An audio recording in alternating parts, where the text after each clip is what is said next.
Bonjour et bienvenue dans la famille en question. Aujourd'hui, nous allons parler de la difficulté d'être mère. L'instinct maternel n'est en effet pas toujours au rendez-vous dès la naissance. En France, 80% des femmes sont touchées par le baby blues et 15% par la dépression postnatale. Alors, quels en sont les signes et surtout, comment aider à ces mères à traverser ces caps plus ou moins douloureux pour vivre dans la joie leur maternité? Pour y répondre aujourd'hui, 3 invités qui partageront leur expérience personnelle et spirituelle. Tout d'abord, Marie-Dominique Gaillat, animatrice en pastorale scolaire. Vous avez fait pendant 10 ans de la préparation spirituelle à la naissance, à la maternité Notre-Dame de Bon Secours à Paris. Et vous avez écrit un livre sur ce sujet avec Elisabeth Raoul intitulé « Le temps de naître, guide pratique et spirituel de l'accouchement » aux éditions des Clés des Brouwer. Face à vous, le docteur Jacques Dayan, vous êtes pédopsychiatre au Centre hospitalier universitaire de Caen, auteur du livre « Maman, pourquoi tu pleures ?» qui a été édité chez Odile Jacob. Et puis enfin, Benoît David, consultant en communication et en comportement. Vous travaillez notamment sur le développement personnel positif. Vous nous apporterez votre éclairage en fin d'émission. Alors, avant de démarrer notre discussion, je vous propose de regarder un reportage qui a été tourné à la maternité catholique Sainte-Félicité à Paris. Dans cette maison pas comme les autres, tenue par des petites sœurs, prières et groupes de parole aident les mères à bien accueillir leur enfant. Ce reportage a été réalisé par Hélène Marronnet.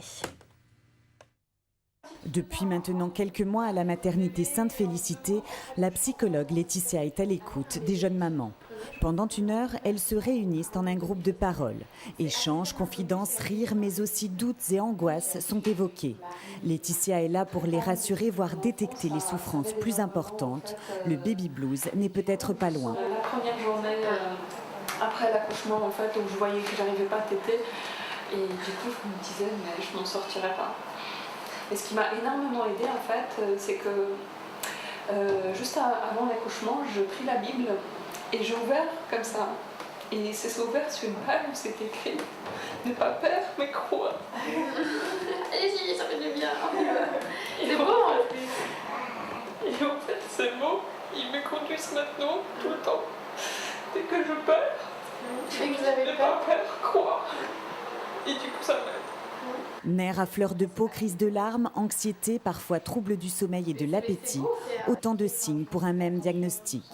70 à 80% des jeunes mères connaîtraient un baby blues, en général pour leur premier enfant. Et s'il survient le plus souvent lors du retour à la maison, le baby blues apparaît parfois dès la maternité. Caroline vient de mettre au monde son 2e enfant. Elle paraît aujourd'hui rayonnante et sereine, et pourtant le souvenir des jours qui ont suivi son premier accouchement est encore bien présent. J'arrivais pas à allaiter, donc je me disais que c'était pas bien, qu'il fallait absolument que je continue. Je m'efforçais à le faire et j'étais fatiguée, c'était un cercle vicieux en fait. Et mon bébé pleurait énormément, je savais pas pourquoi. Et je pleurais tout le temps aussi. On se dit, ah c'est magnifique, l'enfant va naître, ça va être le pur moment de bonheur. Et on ne comprend pas du tout que finalement, ça peut être plus difficile. Et qu'on peut pleurer, qu'on a peur de mal faire, on a peur de pas faire correctement les choses. Et puis, on se dit qu'on est une mauvaise mère en fait. Quand le syndrome est apparu, Caroline ne connaissait pas l'existence du baby blues. C'est son entourage qui a donné l'alerte. Moi, je m'en suis pas rendu compte, c'est mon entourage qui m'a dit « Mais Caroline, ça va pas du tout. » Ça va pas du tout et en fait, heureusement qu'ils étaient là, ils ont pris mon bébé, ils m'ont aidé, ils m'ont permis à moi de récupérer, de dormir et puis ils m'ont appris les gestes basiques avec un enfant et après c'est parti tout seul, c'est vraiment parti tout seul. Après j'ai adoré m'occuper de mon fils. Le baby blues en lui-même, avec ses manifestations, ses angoisses, ses larmes incontrôlées, c'est absolument normal. Je pense que c'est pas la peine d'essayer de les empêcher, de les retenir. La culpabilité est l'un des aspects du baby blues. Les mères ne se sentent pas à la hauteur, se jugent incompétentes ou tout simplement ne ressentent pas le fameux instinct maternel. Elles ont l'impression de manquer le rendez-vous avec leur nouveau-né et ce sentiment accentue leur mal-être. Je me disais que c'était pas normal que j'arrive pas à allaiter, qu'il fallait que je m'applique. Enfin, donc, je me disais que c'était plutôt de ma faute, quoi. Les réflexions qu'on entend quand même souvent, je disais pourquoi tu pleures? Tu devrais être heureuse d'avoir ton bébé. Et alors là, c'est très culpabilisant. Ben oui, je devrais être heureuse. Et pourquoi j'ai des sentiments et pourquoi je pleure toute la journée alors que je devrais être heureuse? Et c'est là l'importance de dire mais c'est normal, c'est sain, c'est bien, c'est pas grave, ça va passer et parlons-en. Très bien. Oh, tiens. En parler, c'est un des moyens pour sortir de la crise. Pourtant, beaucoup de mères préfèrent garder le silence par peur peut-être de décevoir leur entourage. Ici, à Sainte-Félicité, à côté du personnel médical, ce sont les petites sœurs qui recueillent les premières confidences ou qui détectent les signes avant-coureurs d'un baby blues imminent. Car les sœurs sont au premier plan auprès des jeunes mères. Pendant les soins, les discussions se nouent et par cette simple présence, par de petites attentions, il est possible de désamorcer les peurs. Peut-être que un moyen de le prévenir, c'est un certain accueil, une certaine présence qui seront données au cours du séjour. Il y a beaucoup de peurs peut-être dans le baby blues. Ces peurs, il faut qu'elles soient tout de suite dédramatisées en leur montrant que c'est tout simple de s'occuper d'un bébé et que leur fibre maternelle va s'éveiller. Elle n'est pas forcément là tout de suite au moment où elles accueillent leur bébé, mais dans les quelques jours, elles vont bien voir que finalement c'est tout simple d'accueillir un bébé. Bon, peut-être qu'il y a beaucoup de choses qui doivent se mettre en mots, notamment leurs peurs. Et c'est là qu'il faut être présente. Être présente, si les sœurs le sont par leur rôle de puéricultrices, elles le sont aussi spirituellement. Par leurs prières, ce sont elles qui soutiennent chaque âme de cet établissement. Un soutien dont les mamans ont bien conscience et qui les aide dans leurs premiers pas de jeune mère.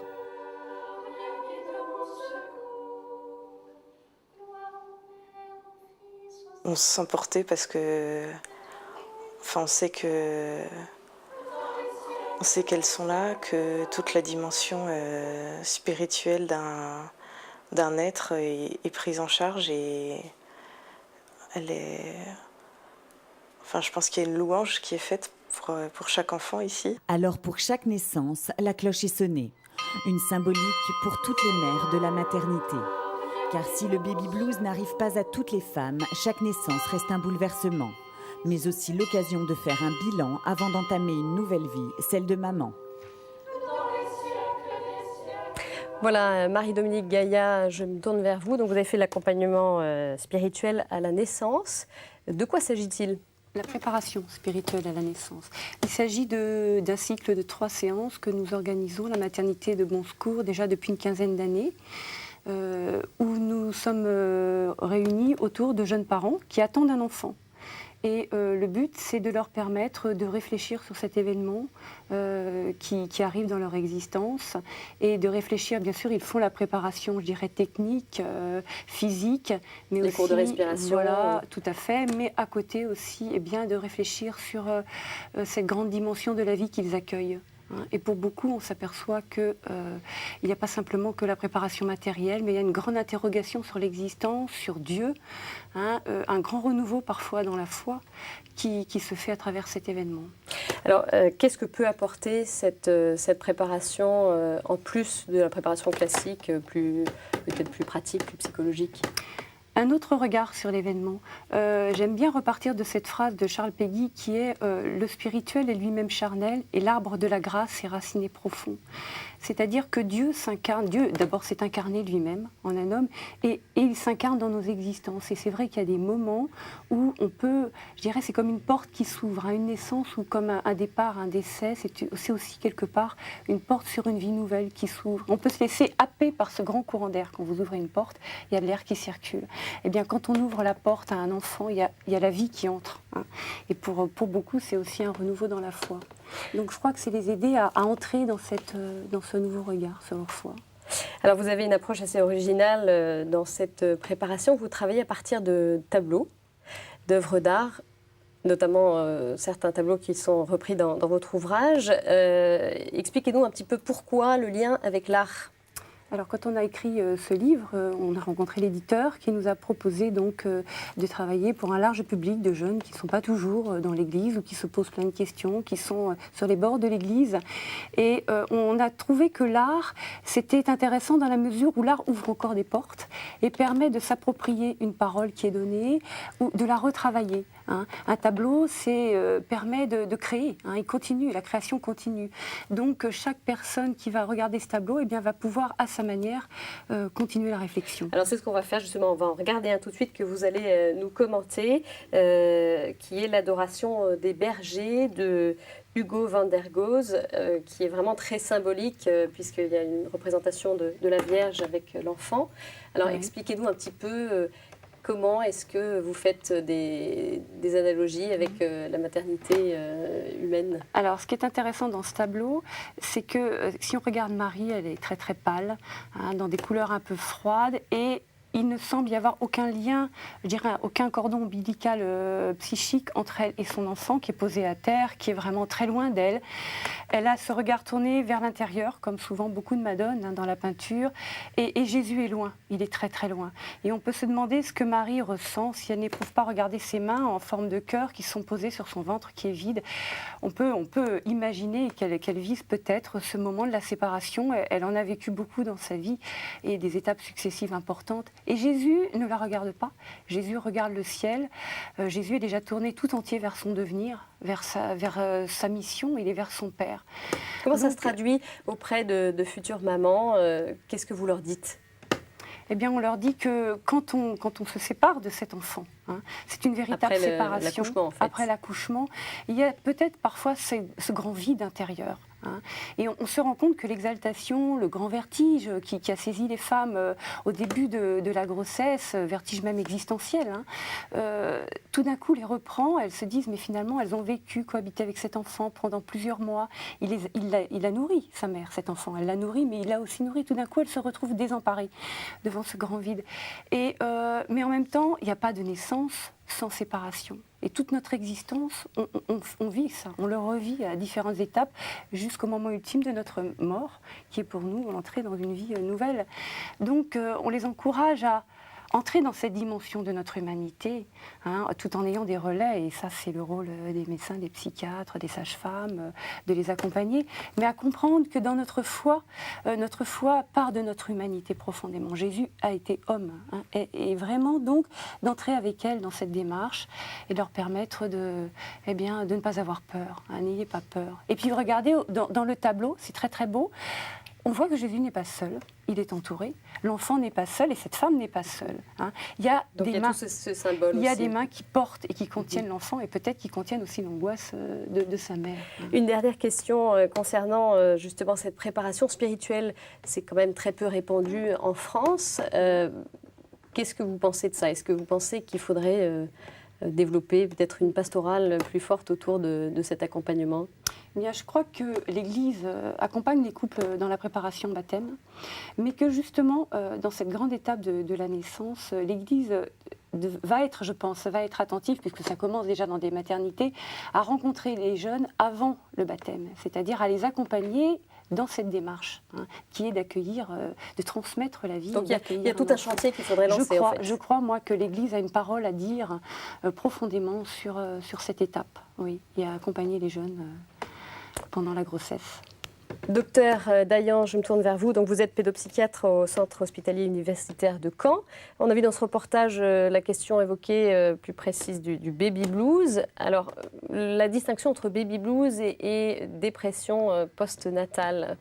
Oui, alors le baby blues est une manifestation fréquente, bénigne, qui survient souvent entre le 3e et le 10e jour.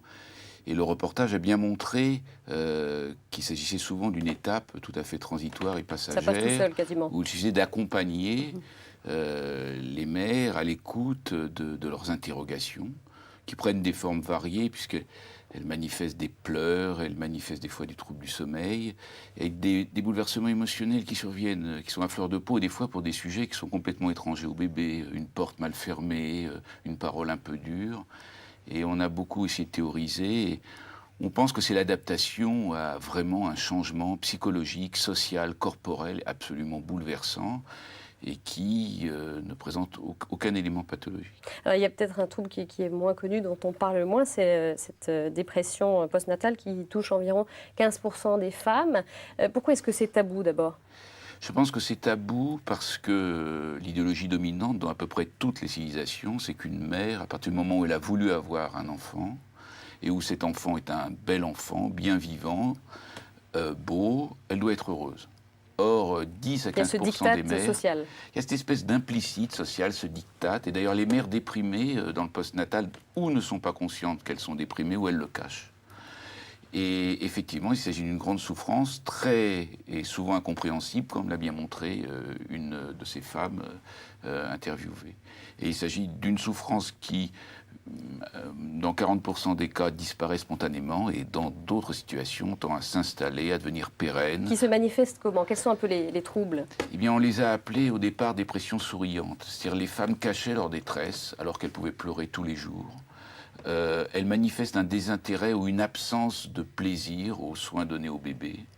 Elles se culpabilisent de ne pouvoir prendre plaisir. Elles dorment mal. Elles sont souvent épuisées puisqu'elles cumulent la fatigue normale des soins à la fatigue de la dépression. D'ailleurs, c'est souvent le seul symptôme qu'elles peuvent revendiquer, c'est de dire qu'elles sont épuisées. Et très souvent, quand on prend en charge ces femmes, on s'aperçoit de la dimension psychique évidente que représente l'accouchement, qui n'est pas qu'un moment physique, qui n'est pas qu'un moment corporel, qui est aussi un moment spirituel. Et souvent, ce sont les conflits infantiles qui étaient laissés de côté, qui étaient sans importance, qui étaient clos, qui se ravivent au moment où la mère devient elle-même mère et va devoir, cette fois-ci, en quelque sorte, faire face à sa position maternelle, ce qui ravive finalement toute sa position infantile. Justement, vous évoquiez la dimension spirituelle. Pour vous, ça vous semble utile d'avoir peut-être cette préparation au-delà de la préparation technique, parce que l'accouchement, c'est quand même devenu très technique, on a des cours pour apprendre à respirer, etc. La dimension plus globale de l'individu, dans sa dimension spirituelle, psychologique, est-ce que ça vous semble important de l'intégrer dans cette préparation ou pas ? Est-ce que ça peut peut-être éviter des troubles post-naissance ? Je pense que c'est tout à fait fondamental. Je crois que depuis les années 50, dans les pays européens, on insiste sur la prise en charge de la dimension psychologique, que vous avez appelée spirituelle de la naissance. Cette dimension de l'esprit, qui peut être conçue et approchée différemment, met en cause le sentiment d'identité, le sentiment de l'estime de soi, le sentiment de sa place dans la société.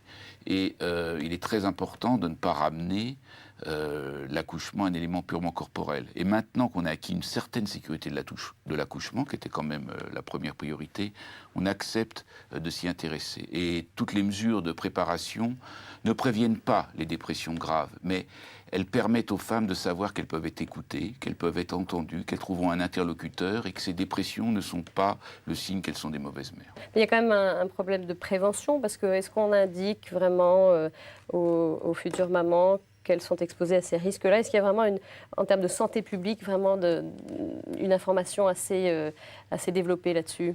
Je crois qu'il existe dans les pays de l'Europe du Sud encore un tabou sur l'existence de ces dépressions, d'autant qu'elles surviennent chez des femmes qui n'ont aucun élément psychopathologique préexistant. Et en France ? Et en France, il existe depuis quelques années la reconnaissance de la dépression postnatale et un mouvement qui s'amplifie dans les maternités de France pour prévenir les femmes de cette possibilité, mais qui est malheureusement tout juste naissant. Bon, à vous entendre, ça paraît peut-être un peu sombre. La maternité, c'est quand même un événement heureux. Dans l'immense majorité des cas, la maternité est un événement heureux. C'est un événement aussi maturatif qui permet aux femmes d'accéder à une nouvelle conscience d'elles-mêmes, du monde et de leur rôle. Et quelque chose de très intéressant, c'est que même les femmes déprimées, c'est 10 à 15% de femmes qui feront une dépression postnatale, dès lors que la dépression a été prise en charge et soignée, en général, elles parviennent à un état de satisfaction avec leur enfant, un état de satisfaction supérieur à celui qui était le leur avant de déprimer. Merci beaucoup, Dr Dayan, d'avoir répondu à ces questions.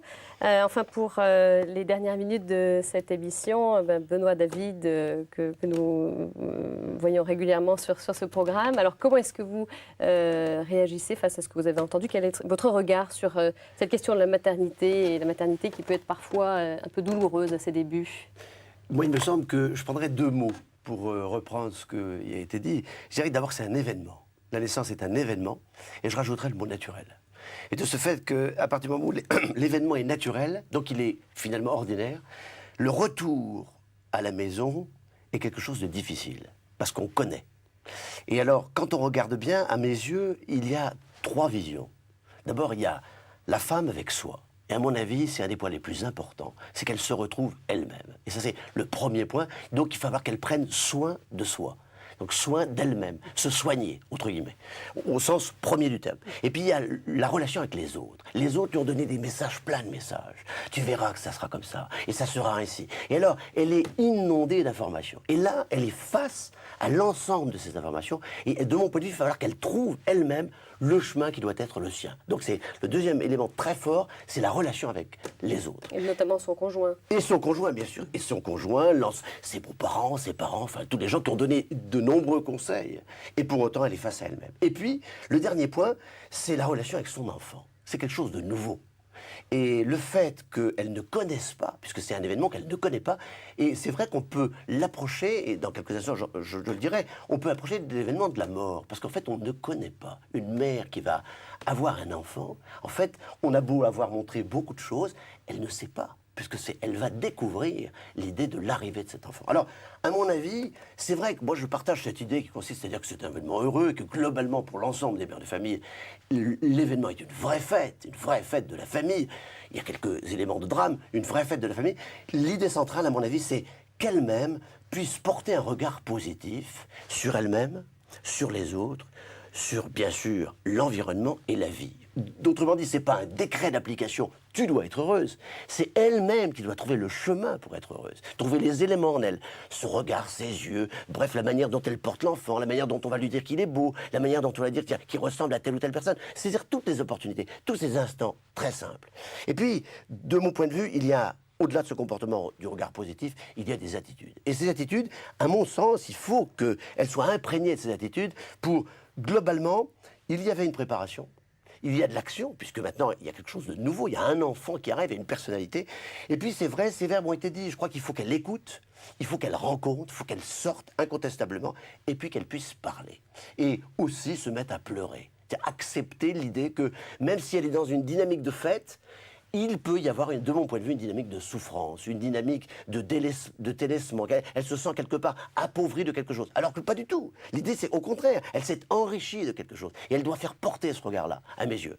Et puis, il y aurait un dernier point, et c'est un élément très important. Vous avez parlé de la porte, donc entrée, et puis la sortie. Au lieu. Moi, j'imagine dans cette situation les 4 mots qui sont à mes yeux très très importants, qui font tout cycle de la vie. Le premier, que lorsque la femme sait qu'elle va être enceinte, incontestablement, elle doit se mettre dans l'anticipation. On l'a vu d'ailleurs dans le reportage. Les souffrances, on l'a dit à certains moments. Donc, elle imagine, c'est simplement une imagination, mais elle imagine être quelqu'un de différent d'autre dans quelque temps. Et puis le temps va passer très très vite, et donc c'est pour ça qu'il faut planifier, organiser, préparer. Ça, c'est le premier point. Quel est le second point ?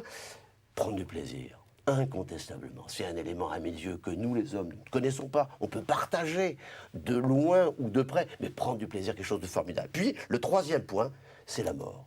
C'est que la femme qui, avant la naissance, est dans une situation, et elle va perdre l'idée de cette situation après, puisque c'est fini. En fait, je prendrai une image toute simple, c'est la différence entre un obstétricien et un pédiatre. Une fois que la femme a accouché, il ne va plus tellement s'occuper d'elle. Et puis le dernier point, eh bien, quand dans une situation de fin de vie, dans une situation de mort, toute la force, c'est le deuil. C'est-à-dire qu'il va falloir qu'elle accepte une nouvelle situation.